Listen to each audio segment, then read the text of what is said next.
all of the content with yourselves and all of the other Feeding Derbyshire food providers as well, because we don't want anybody to miss out.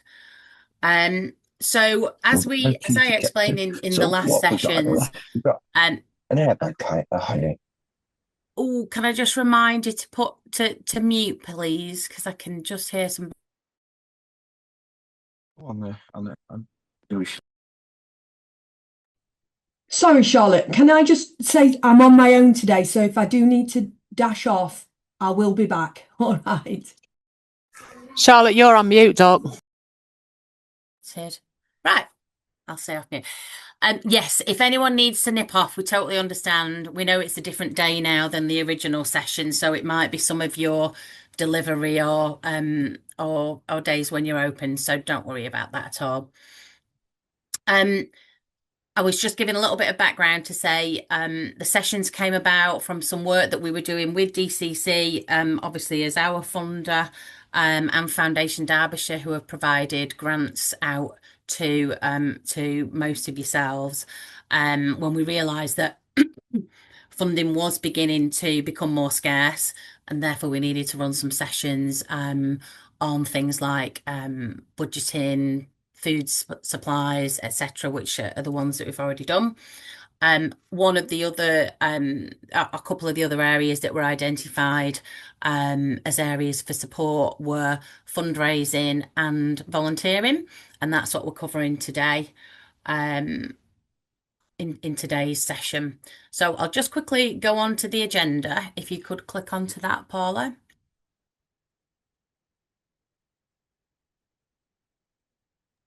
Hang on a minute, it's just not working.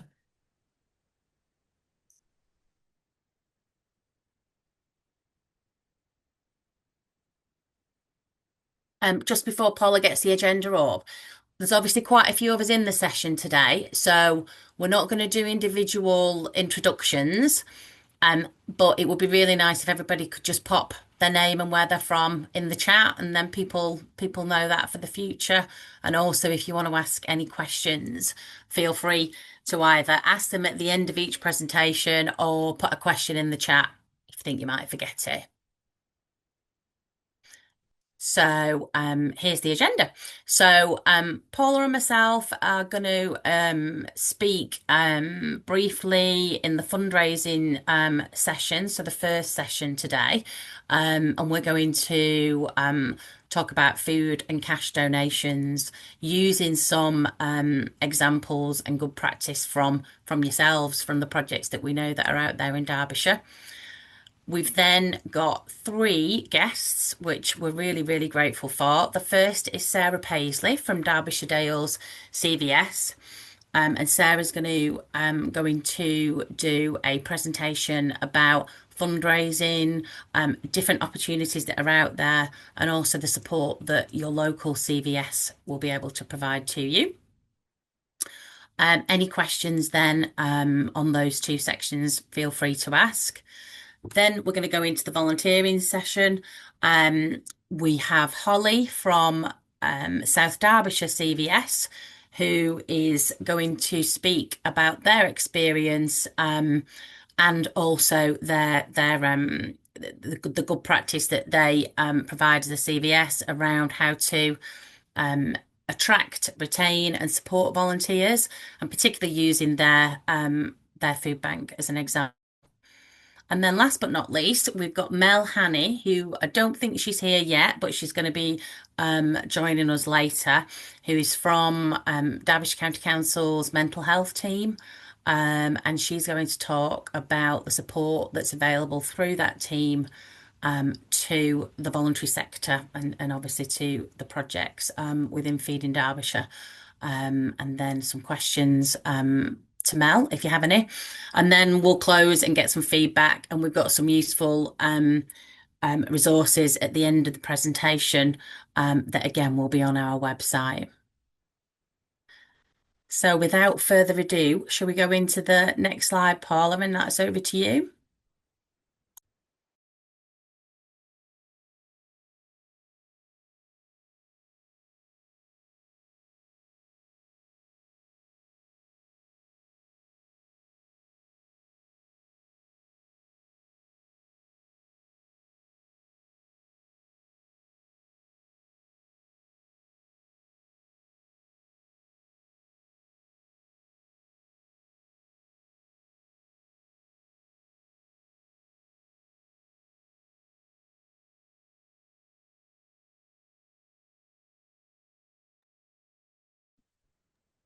Hello. Sorry, Thank you. Paula's not feeling overly well. I'm just going to stand in. Have you got the notes on this slide, Charlotte, or do you want me to read it out?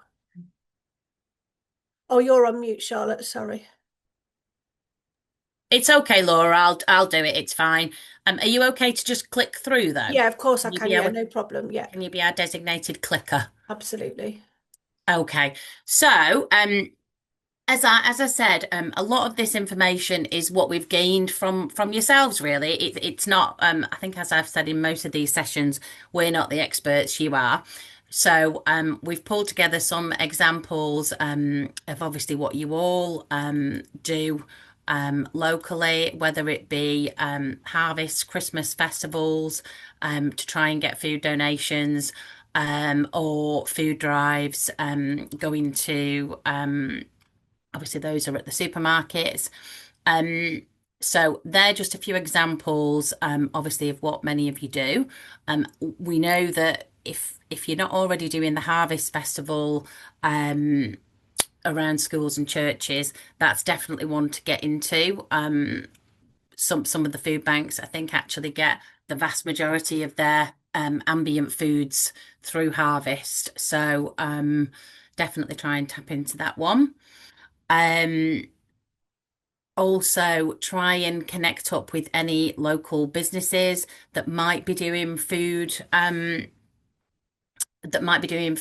drives themselves. We were approached recently by a business down in South Derbyshire that are doing a Christmas collection, and they wanted a project to be able to give those donations to. So we've connected them into a Feeding Derbyshire project, but try and do that locally yourselves if you're not already doing that. And then if you move on to the next slide, Laura, the cash donations.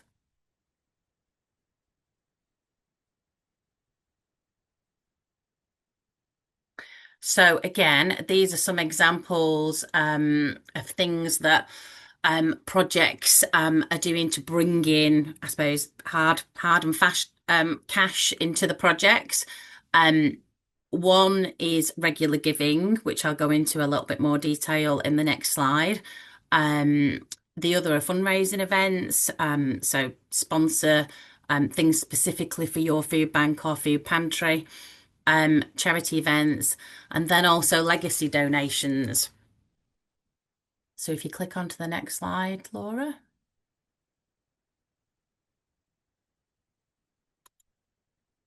So yeah, so regular giving. This might be a bit of a unusual one for some projects, but again, just what we've learned that works with some projects that you might want to consider. But bearing in mind, all projects are different. So some of these things you might think absolutely not for us, but others you might think actually that might be worth us looking into. And feel free to contact us if you do want some more information. So regular giving is where you might encourage supporters, whether that be just individuals in your community or businesses, to set up a regular small payment via a direct debit. There's obviously the bonus with that is that if you know that's coming, it's predictable income that you know you've got coming into your project.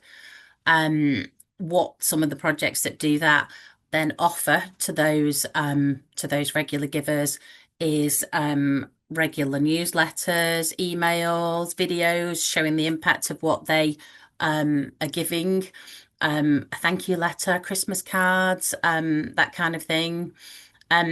What we would suggest with this is remember to ask about gift aid if you're eligible for gift aid, because you can attract even more through regular giving.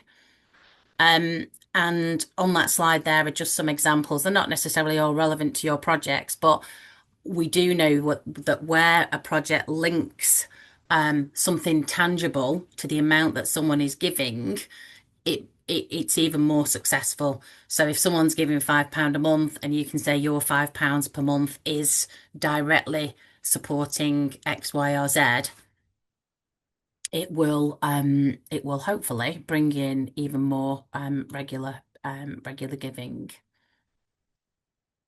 So if you could move on to the next slide, Laura.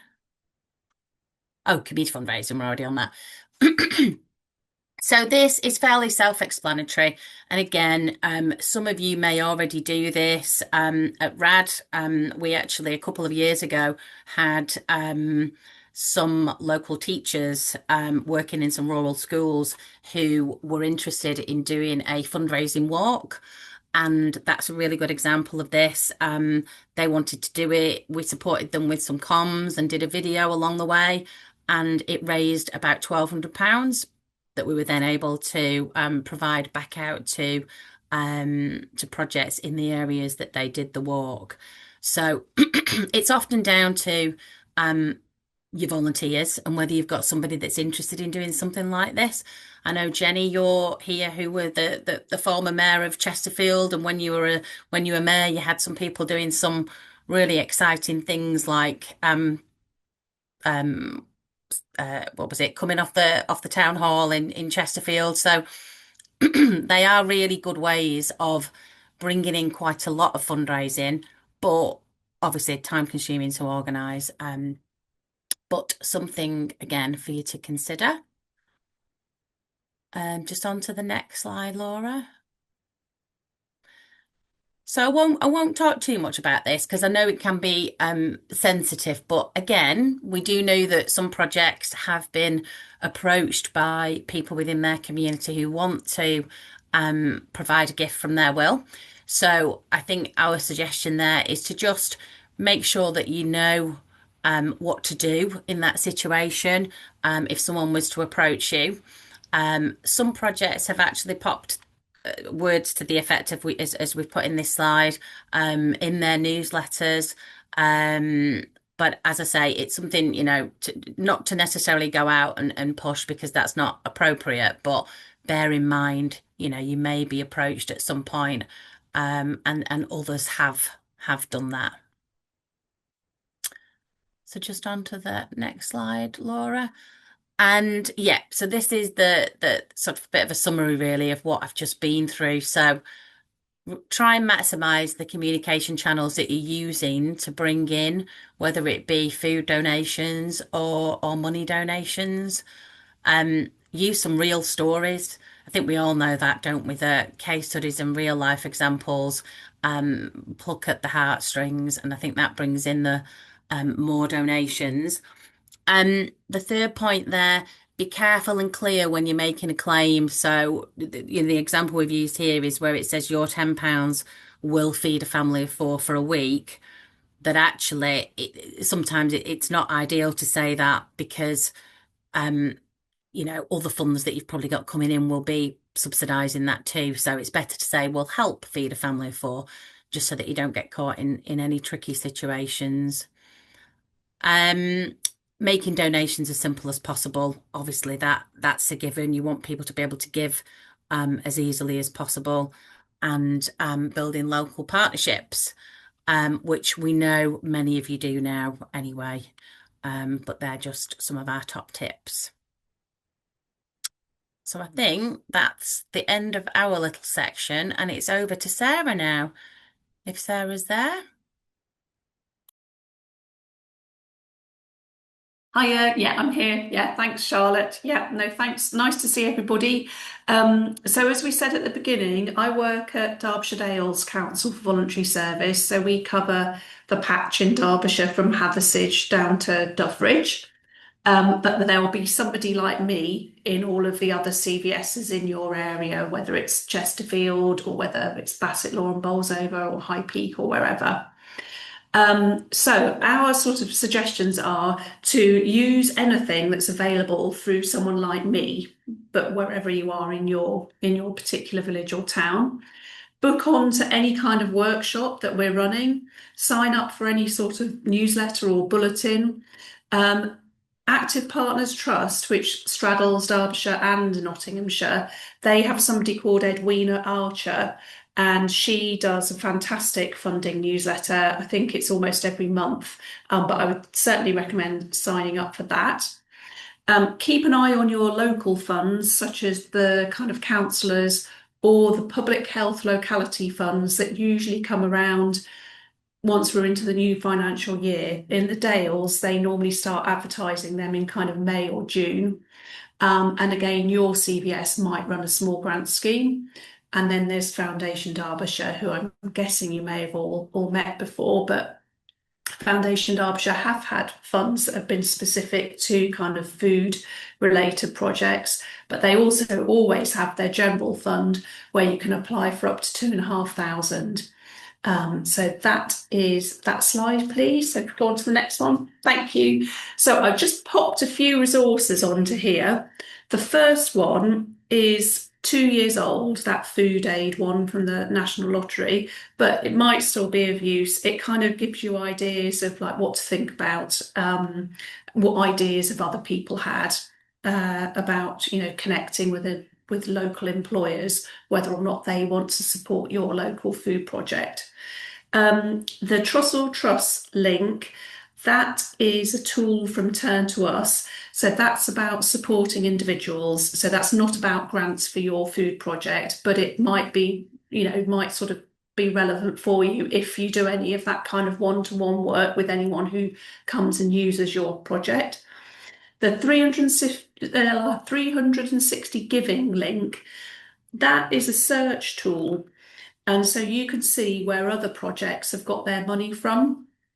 And so I put in a search for Food Bank, East Midlands, Derbyshire 2024. So it might have saved what I searched for when you click on it, but you can kind of go and tweet that yourselves. And I just put that in there because sometimes it's good to be just a bit nosy and see what other people have, where did they get their money from for what they're doing. And then the link to the warm and welcoming spaces, I've popped that in because sometimes that relates to food as well. So it might be something that you want to tell your people who come to your project about. So I've got a spreadsheet for the Derbyshire Dales, which I can share with Charlotte if that's of interest. Righty-ho, next one, please. And then there are some more fundraising tips here. So that's really kind of like how to do it. So when you're applying, have a plan, what, where, when, how. So write down, what do you want the funding for? Be very clear and concise about that. Why do you want to do it? And have some evidence about, why you want to do it and what your local information is. When you're going to run it, making sure that when you're going to run it is going to work for when they're going to assess the applications and how you're going to do it. And then at the last point, I've put about using bullet points. That's kind of really important because it's much easier to read and assess your application if you've kind of addressed what they've said in the question. So if the question says we want to fund projects that support this group of people in this kind of way, then you kind of turn your answer on the, using those words saying we're going to run this, working with, doing this. So you've kind of responded exactly to the words that they've used. Rightio, I think that might be it on that one.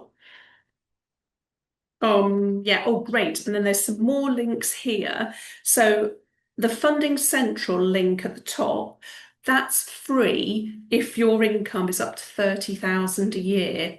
So if you're a reasonably small organisation, you can log in and use that for free. If your income is over 30,000, I would try and contact your local CVS first, just in case they've already got a subscription, and perhaps you can pop in and use theirs. The Funding Central, so otherwise you've got to pay £50 for that.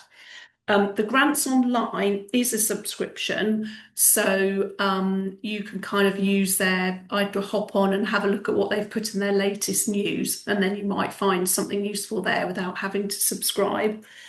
And then I would look out for the Meet the Funder events from Get Grants.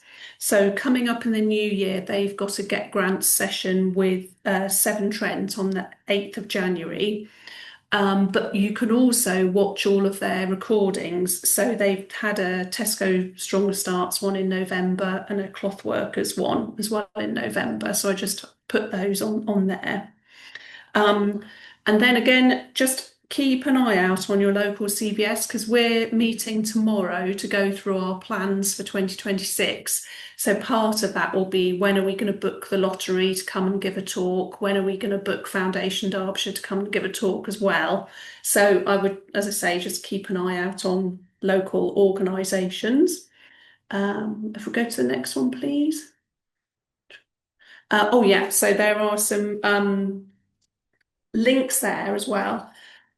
I'm sure you all know, but awards rule, you can now apply for up to 20,000.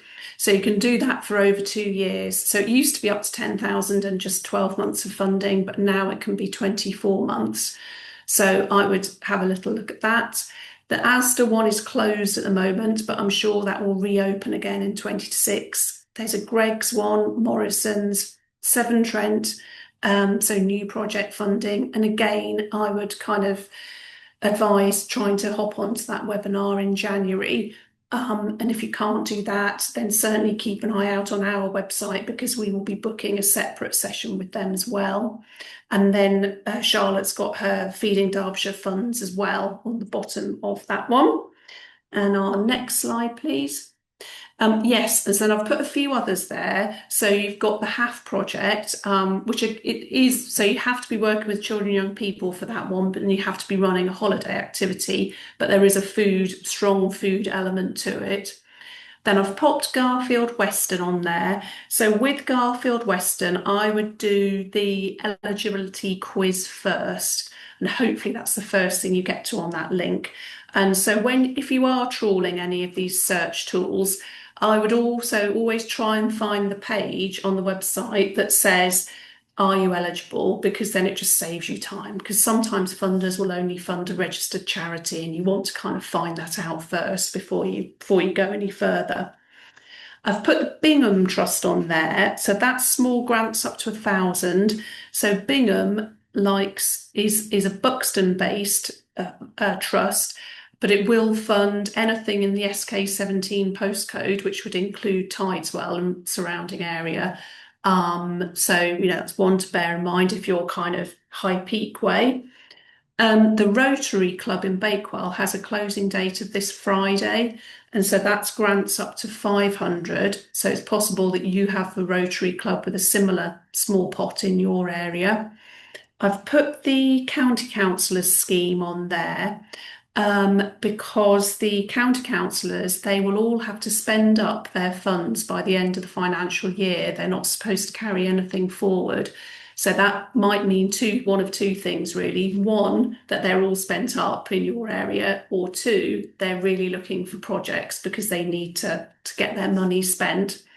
Oh, Charlotte, I think I've made a boo-boo there and I've pasted the Asda underneath that that link there. So that Asda bit doesn't need to be under that one. And then we've got Greggs and Morrison, Severn Trent and Feeding Derbyshire funds again, haven't we? Yeah, sorry, we've had a bit of a repeat there. The other thing is that the district councillors have a pot in the Dales. It's very small and I'm sure sort of district councillors in other areas will too. And that'll be the same thing again. They need to have spent up by the end of the financial year. So might be worth a chat. I think that's it from me, Charlotte. Is that okay? Do you want me to take questions now or is that later? That's great. Thanks, Sarah. I think if there are any questions, it probably would be good to do them now. I'll just say that obviously you gave some really good general examples, but also some Dales specific ones. At the end of the presentation, we have listed the contact details for all of the CVSs around the county and the volunteer centres. So if people don't know how to get in touch with their Sarah equivalent, Yes. then the contact details are at the end. Perfect. So I don't know if has anybody got any questions at this stage? Don't think there's any in the chat, but has anyone got any questions for Sarah or the information that I went through? If not, feel free to pop one in the chat or contact us directly. And I will now welcome Holly from South Derbyshire CVS. Thank you, Charlotte. And as Charlotte's just mentioned, every district has a CVS and or a volunteer centre. So what I'll talk about this morning is quite South Derbyshire specific, but there will be an equivalent of us that does similar work in your districts or the areas that you're based in. And all of the CVSs are really in tune with their local community and will do things in the way that's right for their population. So some of the examples might be great for South Derbyshire, they might not be great for areas that have got more rurality than perhaps we've got. So one of the functions that we have as a CVS is we are the volunteer centre for South Derbyshire. And that's got two really important functions. So we need volunteers for our own services. So that allows us to recruit, train and retain volunteers. But we also support other organisations and community groups and we call that volunteer brokerage. So we help people who are based in other organisations by either sharing ideas, best practice, doing things safely for volunteering to allow those organisations to recruit volunteers and support volunteers themselves. And what we also do is we support by helping them to advertise volunteering roles and share those opportunities with our networks. And there's some real good opportunities there for peer learning and support through all of the organisations that cover South Derbyshire. I say cover because not all of them are based there. Some might be based, say, for example, in Derby City and might cover a couple of areas. So that's generally the function of the volunteer centre. So we have a standalone website for South Derbyshire Volunteer Force. So if you go to our main CVS website, you can navigate to the volunteer specific website. And we found that was a really good way for people to navigate straight to what they needed to. So people can browse opportunities with us and other organisations on that website. And it has a really active Facebook page as well, where those things can be shared. It's also a really good way where people can register their interest. So the team at South Derbyshire CVS have done a fantastic job where something pops up and you just put your details in and then somebody will contact you. There's lots of different ways to do that, but we found that to be really successful. So as well as promoting those things locally, what we also do is we try as much as possible to work with all of the different volunteering platforms that exist. And sometimes they can come and go, and that can be a little bit tricky. But what we try and do is any local or national platforms that we can utilise either to promote volunteering opportunities or to attract potential volunteers, we will try our best to do that. But I would caveat that with that needs to be done safely. So, you know, we would always do any due diligence on any platforms just to make sure that, you know, safeguarding health and safety, those sorts of things were considered. So one, I would say, new platform that launched a couple of months ago is called Match My Project. Now this is it's a platform that covers Derby City, Derbyshire, Nottingham and Nottinghamshire. So all of the 4 local authorities I've just mentioned have put into this platform, and it's a way for local businesses to connect with the voluntary sector.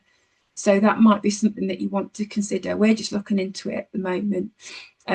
So it's a way to promote things, either you know, you're seeking funding or donations for a particular project. It's also a really good way to ask for physical things. So we're just trying it out at the moment for one of our digital projects, where we're asking if there are any businesses that would like to donate a laptop, for example. So that might be one that people want to have a look at. And because the local authorities have funded it, it's free for community groups to access. So that's the platforms bit. I've done that. Now, for any volunteers that join us to volunteer for our services, or through other organisations based in South Derbyshire, what we tend to have, we've got it for South Derbyshire CVS volunteers, but what we promote for others to do is to have a comprehensive induction, and there is also a volunteer passport that's available and that people can access as well. So what we have done is we've standardised our volunteer induction process. So whatever somebody's coming to do for us, they will have a basic induction package. And then, depending on which services that they want to volunteer for, whether it be the food bank or something else, there will be a bolt on to that. So there'll be additional induction specific to that project. So we found that was really effective, because we've really lucky in South Derbyshire that we've got some volunteers that like to work across 2 or 3 different projects, and also like to volunteer with other organisations. So having some parity between induction or utilising the volunteer passport is a really good way to make sure that we're not repeating ourselves to volunteers and utilising too much time that could be spent helping the community. It was a really good way to share best practice. So going on to, so for our individual volunteers, excuse me, I'm just recovering from a chest infection, so I'm doing my best. I'm all right as long as I don't talk, which I'm sure my partner's really happy about, but when I come onto a call, it's not great. Thanks anyway, Holly. So for individual volunteers, they will have somebody in our organisation who they will refer to as their supervisor. So that will be somebody that they can speak to if they have any queries, if they have a concern, or they just want to discuss something that might be bothering them. So we have those pathways, not only to make sure that our volunteers don't feel isolated. A lot of our projects, excluding the food bank, are out on the patch. But also so that they have a clear pathway that they can report any safeguarding concerns to one of our designated safeguarding leads. So that's really important that they know who to speak to. Equally, if that person's on holiday, then their supervisor will already have said, you know, you need to speak to this other person for a period of 1 week. So that's really helpful. I'm just going to move on as a bit of a sidetrack before I come back to our individual volunteers, is that we are able to facilitate corporate volunteering, and that can really help our food bank in particular. So we advertise those opportunities and also engage with local businesses, and it's a way to attract organisations that may release their staff. It doesn't necessarily work for regular volunteering, but it works really well for times that are exceptionally busy or for time limited projects. So if I use a couple of examples, when we moved into our current building, we had some volunteers that were released for a few days from Amazon, and they came and they decorated the building for us. Now they did a fantastic job. It obviously wasn't a professional decorator, but they've done a wonderful job, and 3 years later it still looks great. What that can also mean is that their employer would then come and do the risk assessments and things like that. So it's quite a collaborative approach. What we do every year is we get a lot of organisations and businesses that want to do something to help the food bank over Christmas. So we've really tried to, it's a really fine balancing act between harnessing onto people's passion and desire to help, whilst also making sure that it's helping the food bank and the community in the right way. So what we really try to encourage people not to do is to have some kind of event at their local workplace, and then they turn up at our food bank on the 24th of December with turkeys, etc., that we then can't do anything with. So what we've tried to encourage is actually what we could really do with is, if you do want to donate items, please do so by date to allow us to distribute those things to people in need, but also we could really do with some time. So for the 2 weeks, I think it's the 2nd and the 3rd week of December, we have a corporate volunteering fortnight. So one of our big rooms at our place will be totally taken over by the food bank, and and it will almost become a conveyor belt with corporate volunteers who have their Christmas hats on, Christmas music. We make it really engaging for people. We help by offering education about the food bank, what we do, the type of people that we support. But essentially they are there to help us manage the stock and also wrap any gifts if we are donated gifts for people. So for that 2-week period, we have a lot of corporate volunteering activity. So it really helps our food bank staff and volunteers by having extra hands. And it suits the businesses because they know that they can only, for example, release staff for 1 or 2 days. So that's like corporate volunteering. So going back to our individual volunteers, so what we do for the food bank in particular is, I've mentioned about induction. We offer regular training. Sometimes that is just your annual refresher training, but sometimes it might be in response to something that's happened. So if there has been, you know, a particular situation that maybe a volunteer has said, actually, I would welcome some more training on that, then we will make sure that we provide that for them. So just going on now to supporting volunteer wellbeing. So some of our volunteers, excuse me, we may not see them as often as our volunteers that are based in the food bank, for example. At any one time, we might have 5 volunteers across the week that come and help us at the food bank. We also have volunteers that go and collect donations for us, and that's really, really helpful because it means that the food bank staff can stay and then be engaging with the community. What we do is we engage with them regularly by providing as close to the same level of support and information about wellbeing as we do for our paid staff. We want that to try and feel as inclusive as possible. And it's interesting that you've got Mel after me, because we've done a lot of work with Mel about employee wellbeing, and we've got mental health champions and stuff here at South Derbyshire CVS now. So that's one thing that we've been on a journey with. What we also did in August is Derbyshire County Council run a healthy workplaces scheme, so they can send out some of the clinical staff. It's essentially to do a bit like an MOT. So you get like a 45-minute appointment. So we open that up to our staff and our food bank volunteers who are based on site with us all the time. So it's completely confidential, and it's, you know, your cholesterol, blood pressure, all those sorts of things, lifestyle questions. And then if that person wants to, it can then go back to their GP. So we took the decision to try that and anything else that crops up, really, just to try and make their volunteering experience a little bit better.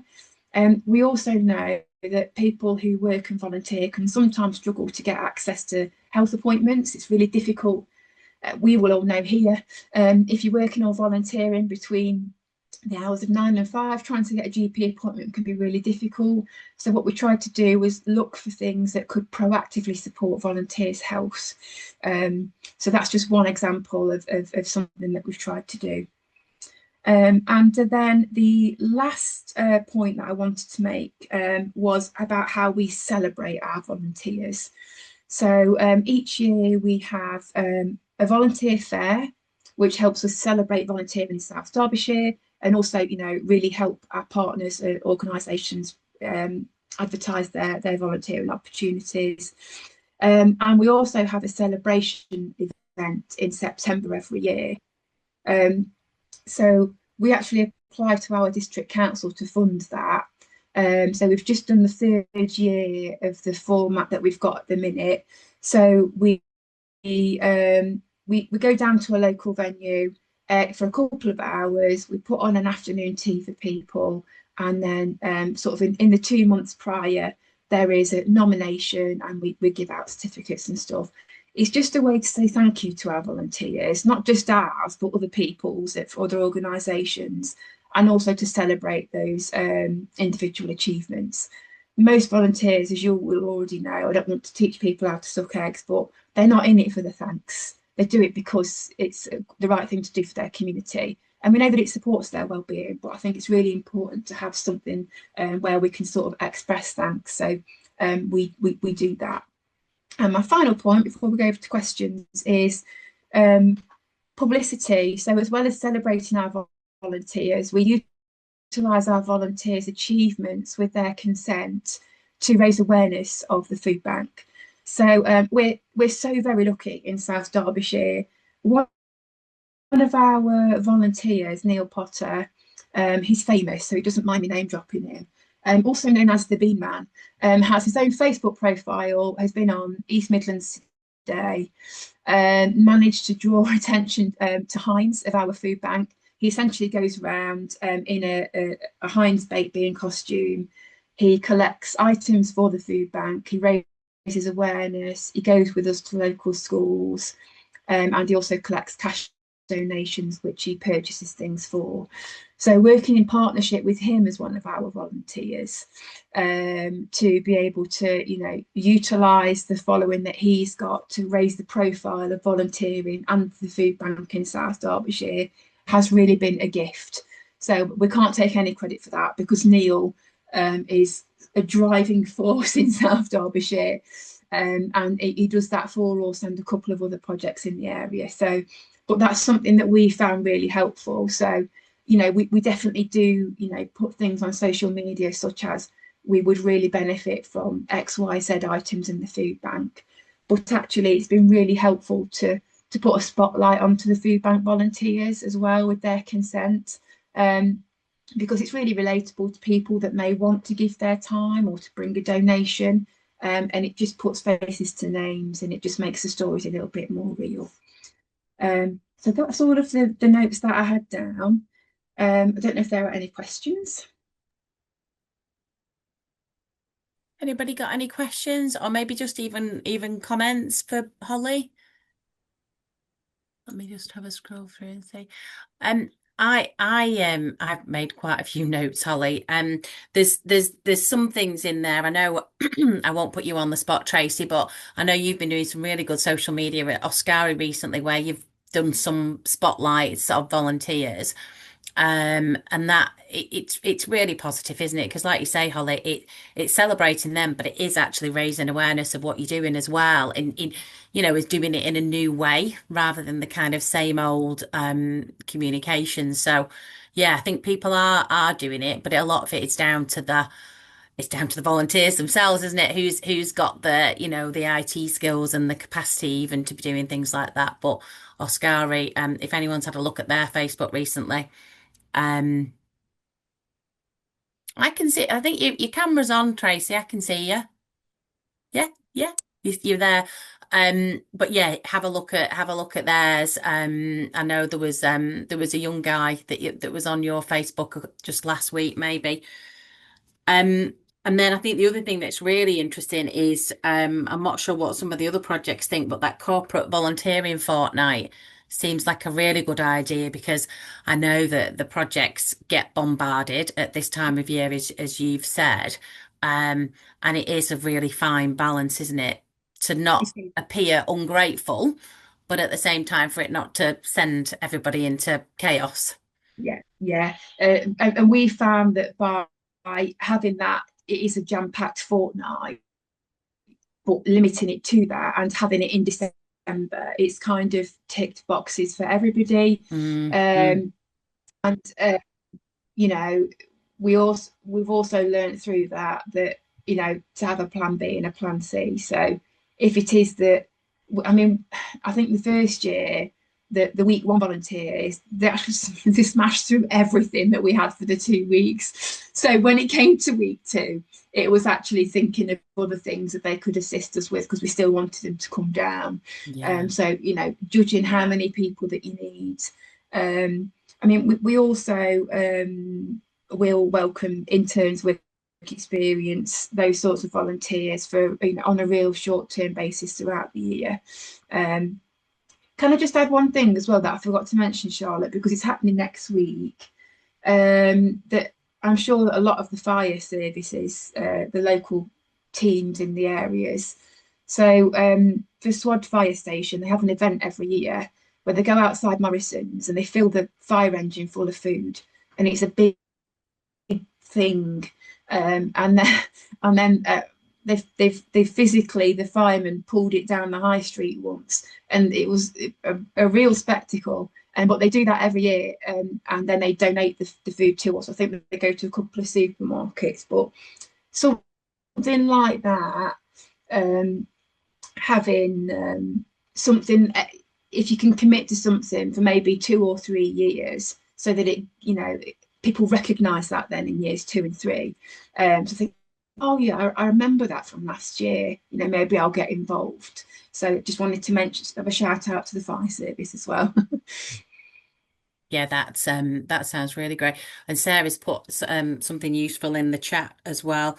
I'm just thinking that we might pick your brains about the corporate volunteering week, sort of outside of this session, and Yeah. see if it's something that we could maybe come up with a bit of a model and then share with projects to see if it's something they would Yeah. be interested in doing obviously next Christmas, Yeah. as a way of I suppose better managing those enquiries, and we could support with that at Feeding Derbyshire. Okay, right. If there are any other questions or feedback for Holly, please pop that in the chat. But we'll now bring Melanie in. So Mel Haney from Derbyshire County Council, and obviously Holly mentioned Mel as well. So it's a good sort of you're a good person to feed into now. The other thing that would be interesting, Holly, is when you talked about the sort of health MOT for volunteers, if you could maybe send us a bit more info about that, and we can share that when we send the presentation round. Okay. So welcome, Mel. Hello. Can everyone see that PowerPoint? I just want to check that first. Yes. Fantastic. So I'm going to, I can see you. This is Zoom so much better than Teams, isn't it? Usually you have to go blind. So absolutely wonderful to be here. Thank you so much for inviting me. So what I want to talk about is the We Pledge, which we're about to actually put out to you all. Does anybody know what it is first? And Holly's excluded from this, so she's not allowed to know. No? Is that a no? I can't see the chat, so if there's a no, fantastic. Does anybody know the mental health and suicide prevention team? Some of you do. Great, great. I'm not sure if you really know them, but this is the guys here. So we've got James, who's our manager. And he actually loves football. He's a big football fan and also likes walking. He does a lot of walking meetings. I'm anti-walking, but I know it's good for you, so I'm a bit of a pain in the group that lags behind. Always been like that from a child. We've got Luke, who you might know runs our podcasts, our social campaigns, and he likes F1, being outdoors, but he's a big Lego fan. If anyone's a Lego fan, his ones that he builds are so massive that they cost a real big pile. Then we've got Michael. He's a keen gardener. I'm just going to move this card. He's a keen gardener, loves the Peak District. Now he's our legal expert. He does our commissioning and so on. And then we've got Marina, some of you might know, who's our well-being, looks after our website and does a lot of information coordination. She also checks all my spellings, and her nationality is she's French and she speaks better English than I do. So she's the one that checks all my text, when she's shameful, but she loves mountains and skiing. And then one day a week we have Joe Hall, who's our clinical consultant. And then you've got myself, who I'm really interested in children's illustration, animals, particularly dogs. I have a therapy dog who I love to take around. So you never know when you might see him pop up occasionally. But we are the actual mental health and suicide prevention team, and we used to be part of the NHS until it was decided by the government that actually we work in community, so we should go into public health, and we got moved across. And our real core purpose is driven by, I would say, our care and love of the community. So I work predominantly in the third sector, a little bit something else as well, which I'll tell you at the end.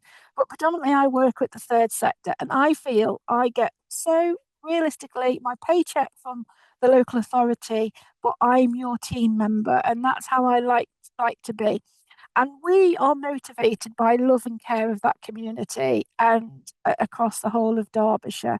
And it is really to enhance your mental health and reduce suicide. They're our key things.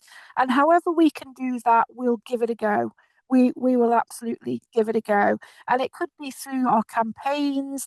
You might have seen our Let's Chat benches that we've got around the county.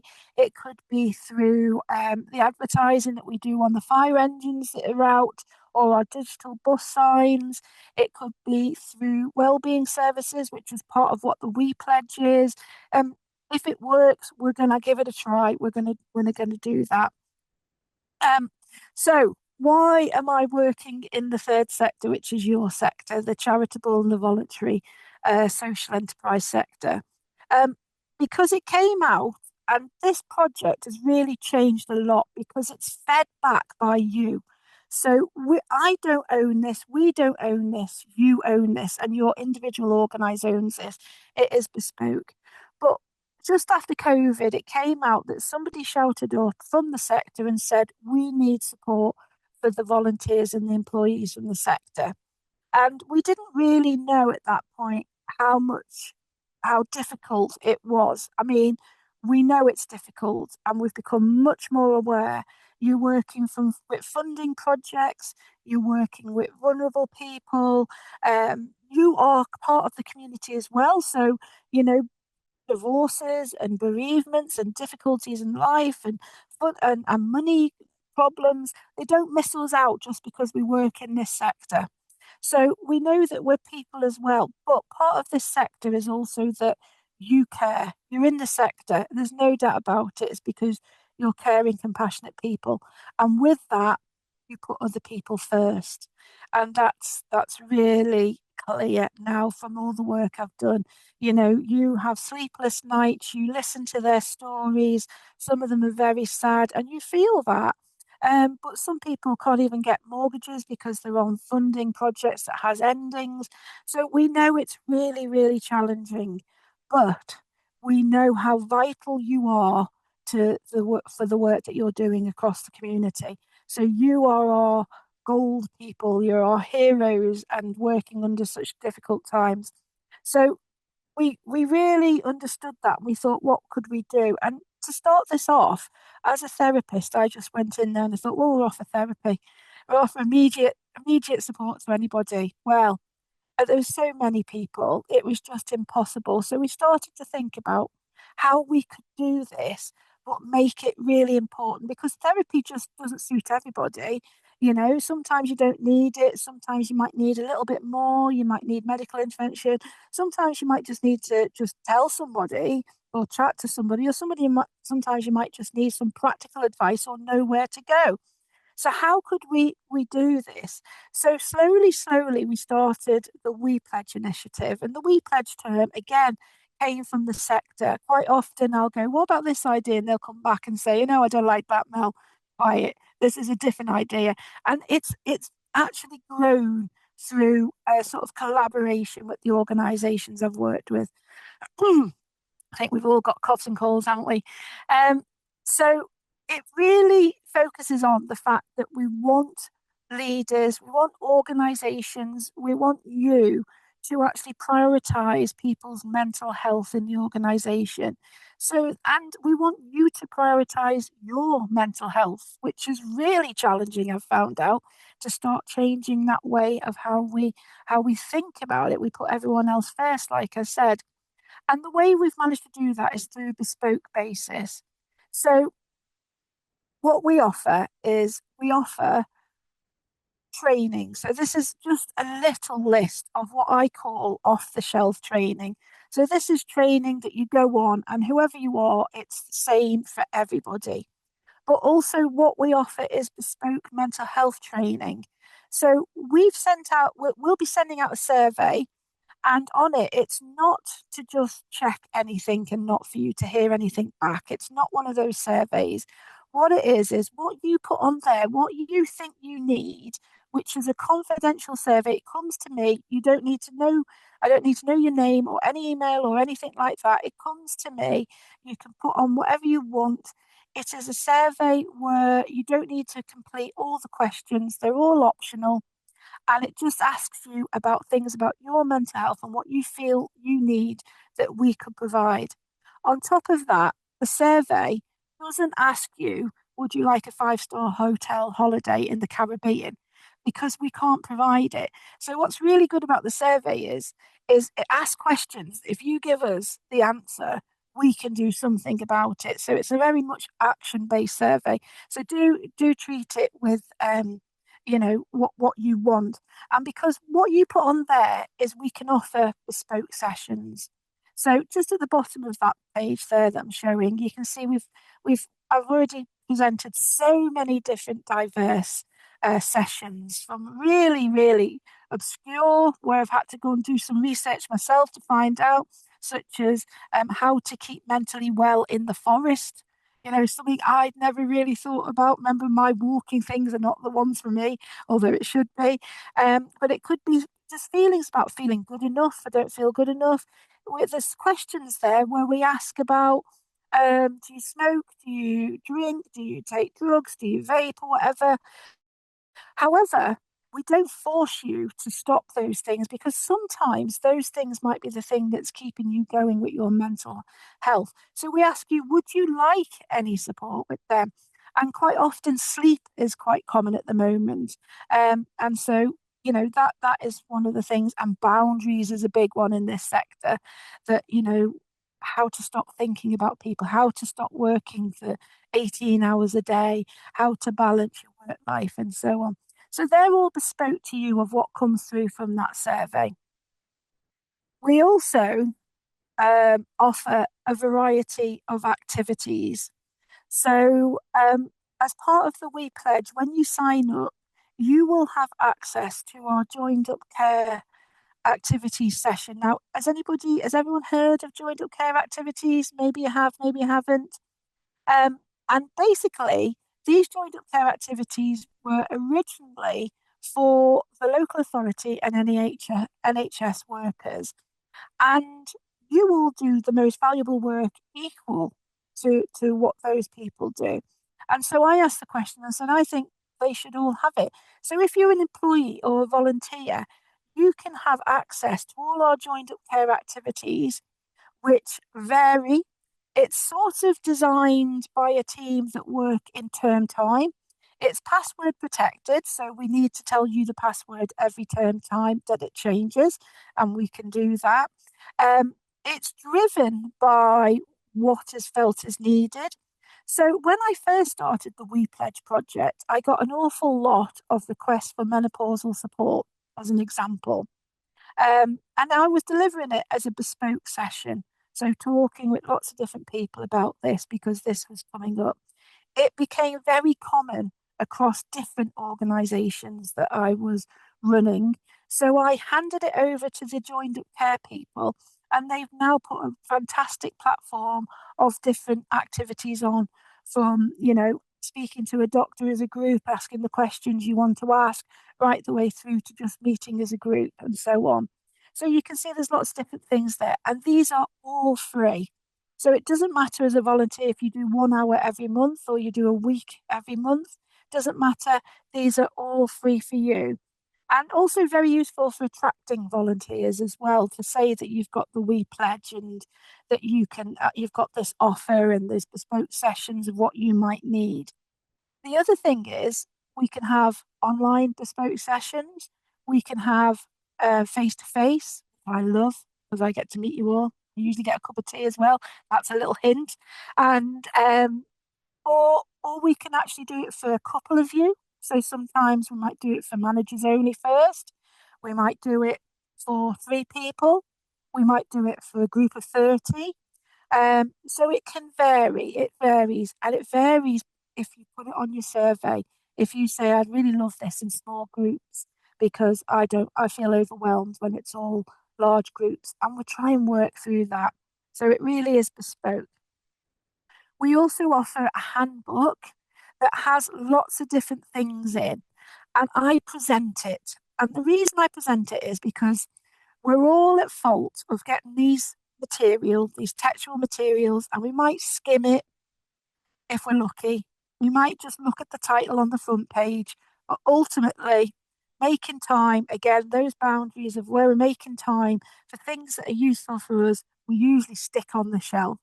So the reason why I present it is because from your survey that you fill in, when you answer the questions and then I analyze it and highlight things that are personal to you as a group, I then connect it to the handbook. And instead of going through the whole handbook, which would be very boring, so it might be already boring listening to me now, but we'll keep going.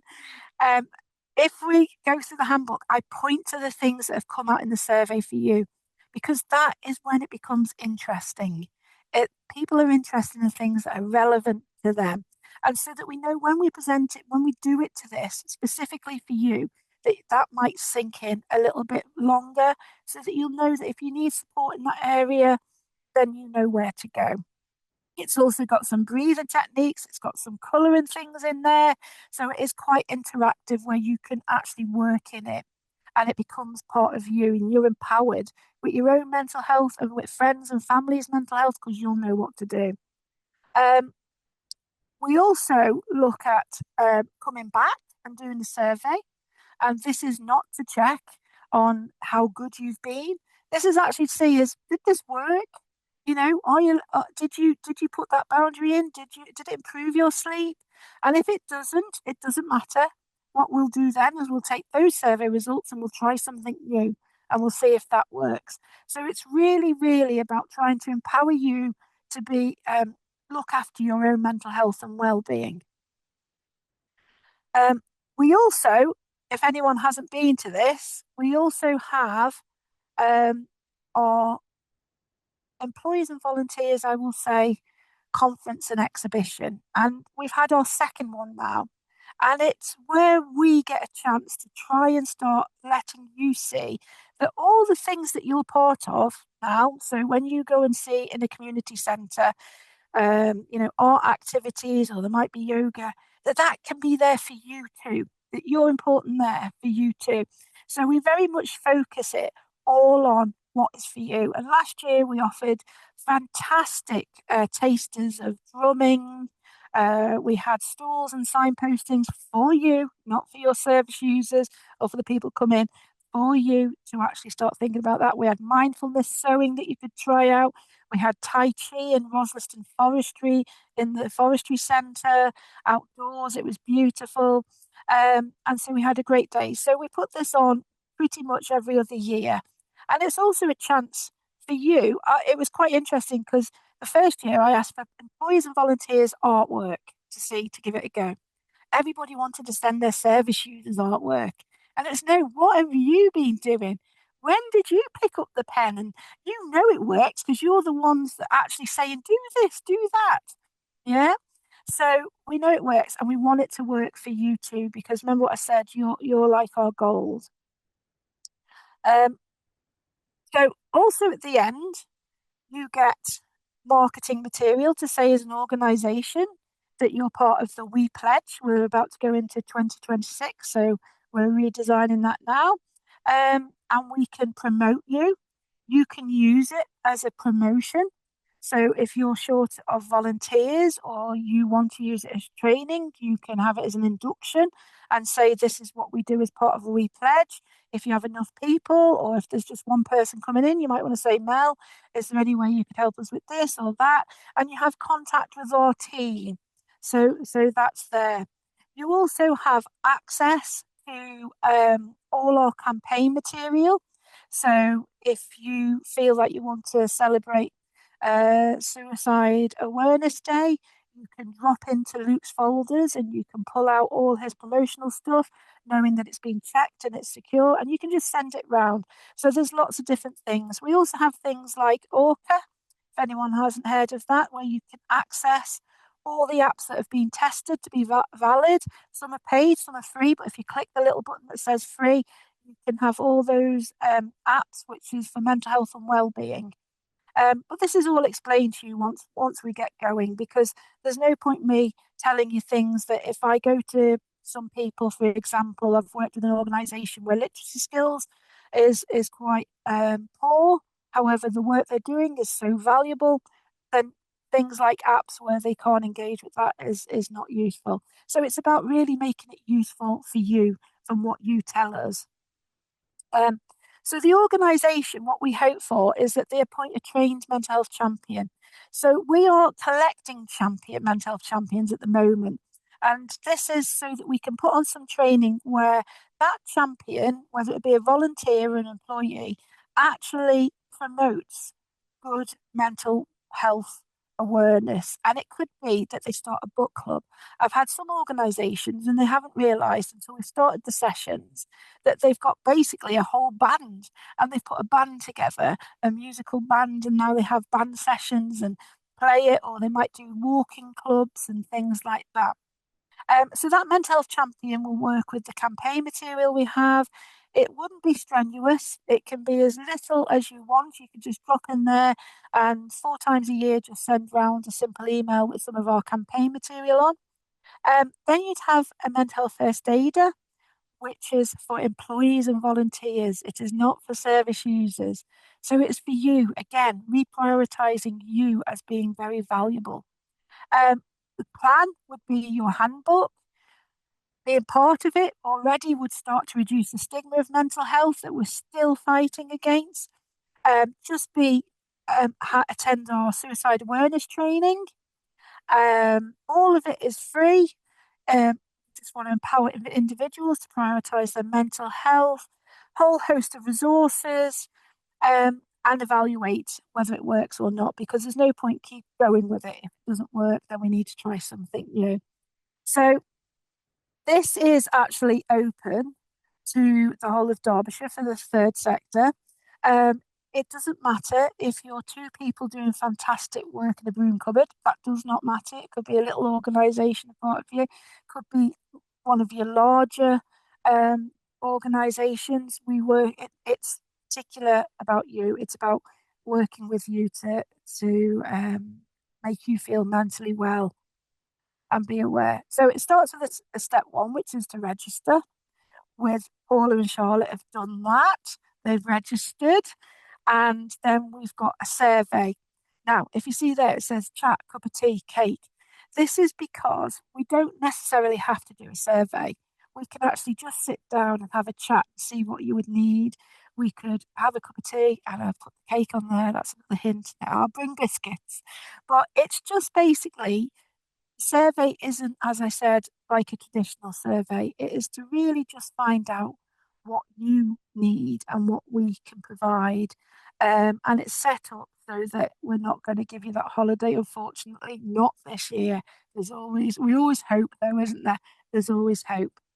The last thing is, we're also venturing into creativity. So it's just nice for you to know that part of this role is also part of leading on creativity in public health.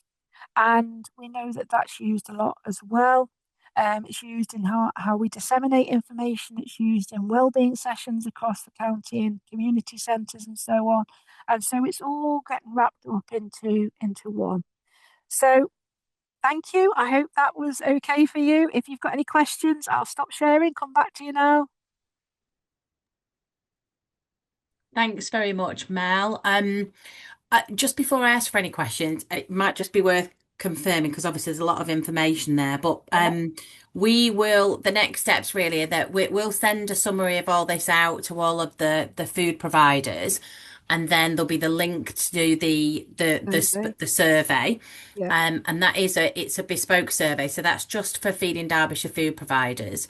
But if the groups decide they'd rather catch up with you separately than do the survey, that's an option as well, isn't it? Yeah.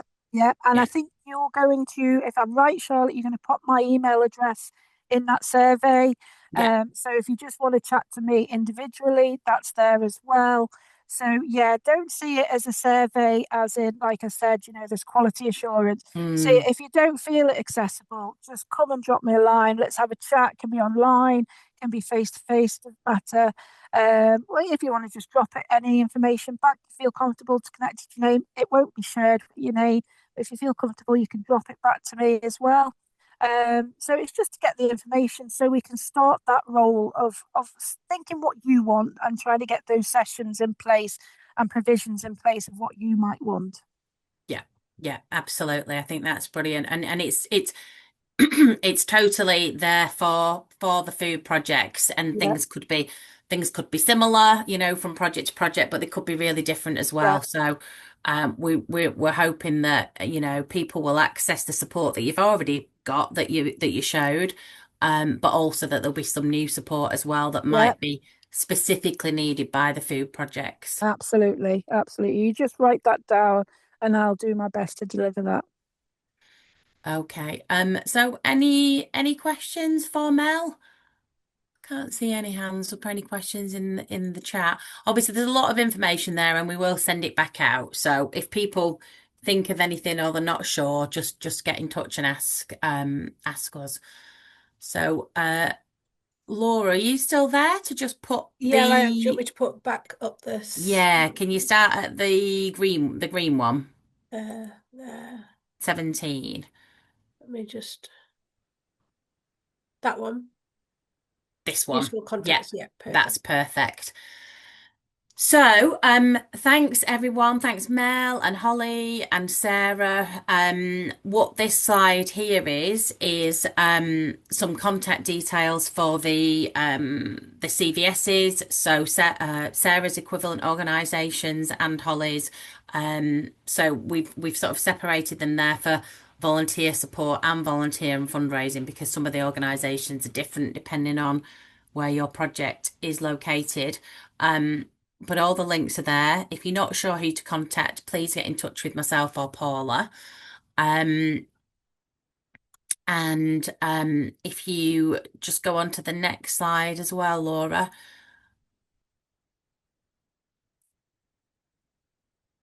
So Has that as gone on, we've, or has it stopped sharing? it stopped sharing, I think. Okay, sorry. It's just got a logo.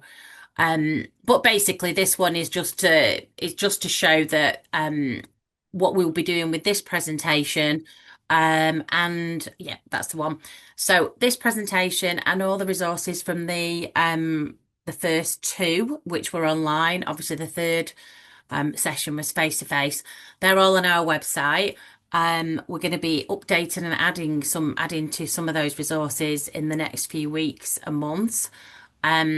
Just as an example, there is a template shopping list there. Some groups obviously are really great at flagging with their communities what items they might be in need of.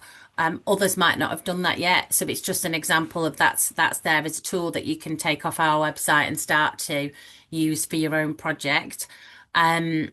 We will be working with our comms team at RAB to try and get some social media templates for how you might do some advertising of other, you know, whether it be volunteers that you might need. We might be stealing Tracy's idea and getting a template of how to do a spotlight on a volunteer. And I know Sally's there from South Normanton. You've got some really great tools on your social media where we might see if we can get some of those and pop them up on our website for everybody to see and use.